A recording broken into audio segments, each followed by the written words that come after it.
So it's been about 2 months since we've been able to build any new backyard trails due to the winter freeze.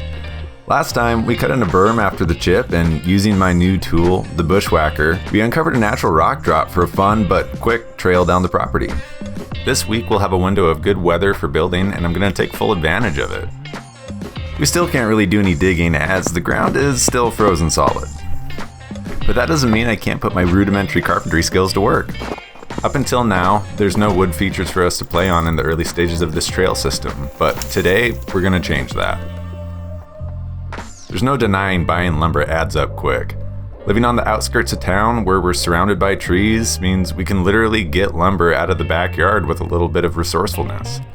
And that resourcefulness comes in the form of a chainsaw mill I bought last fall.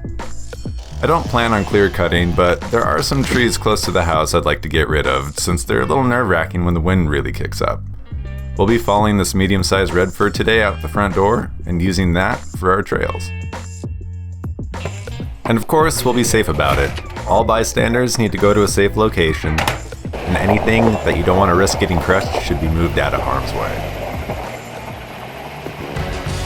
There's a lot that goes into falling a tree, so unless if you're familiar with it or you're with someone who is, I can't recommend you running into the woods to go play Paul Bunyan. House is right there. We want to drop it right there. Tree has a good lean right towards that direction. Pointed that way a little bit, but we should get it to fall right in the field. At least that's the plan. So yeah, let's try it out. If it doesn't go there, then it doesn't go there.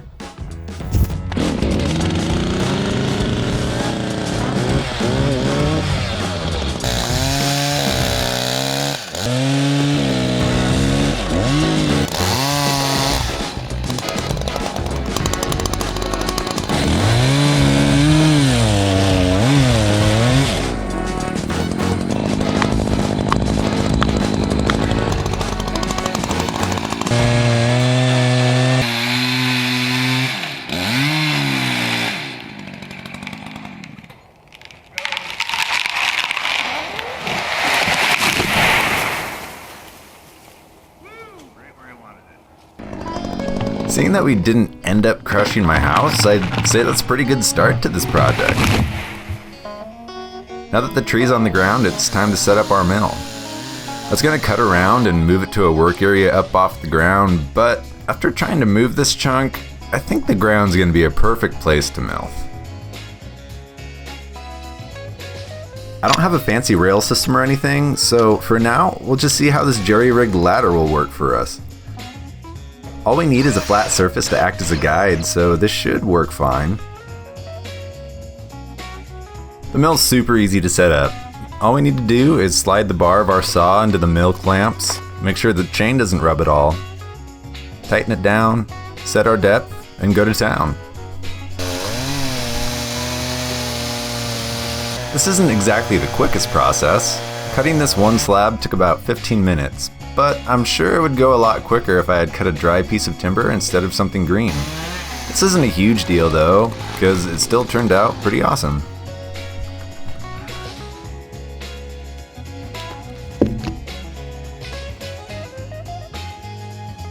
I cut this plank pretty thick because I needed something strong enough without having to build a supporting frame of sort.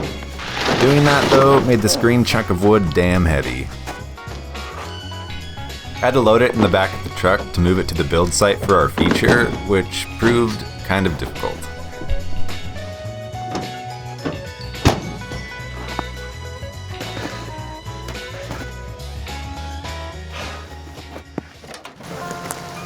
It's finally time to share exactly what we're building today.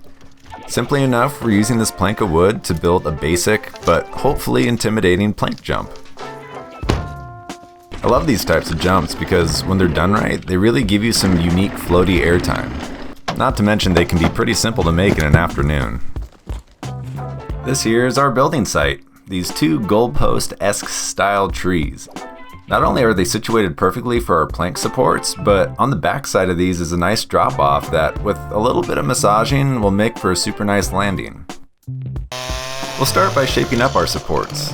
I cut these to a desired height and then we'll be notching them and adding in a cross member. I went ahead and made a measuring stick just so I could eyeball the angle that I wanted for the jump. I figured one of these days I'll measure something, but again for this project we're just gonna wing it.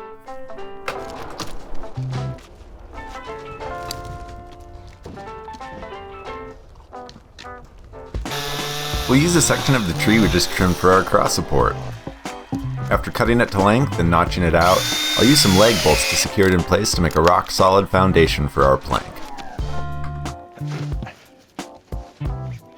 I'm also notching the underside of the plank for a place to rest firmly on the cross support. If myself and others are going to be launching off of this thing, I don't want any movement of the plank just to make this thing as safe as can be. And did I mention this plank is super heavy?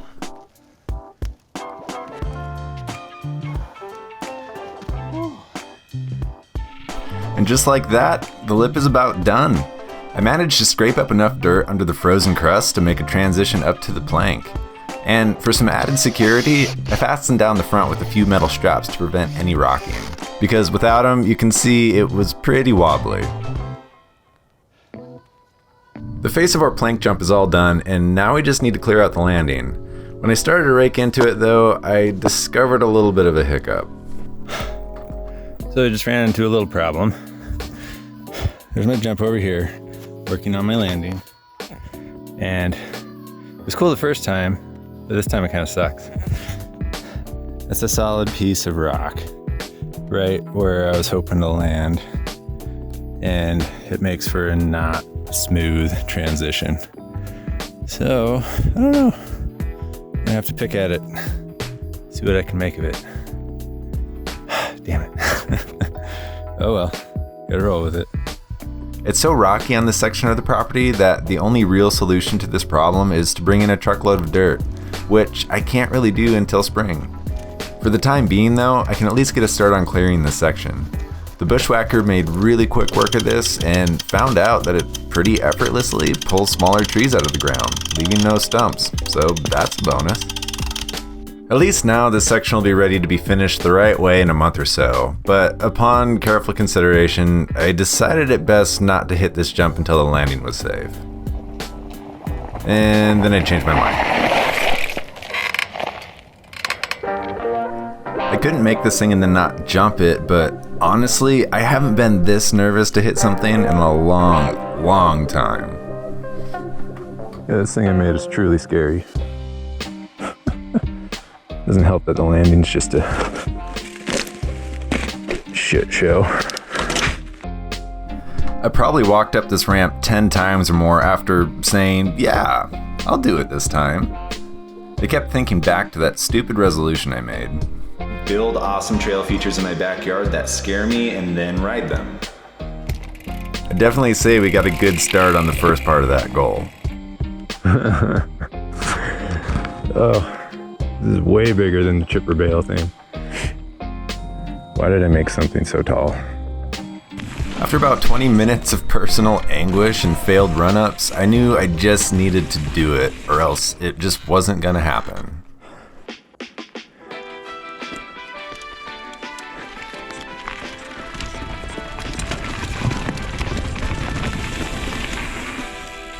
Oh, yes! Oh! God damn.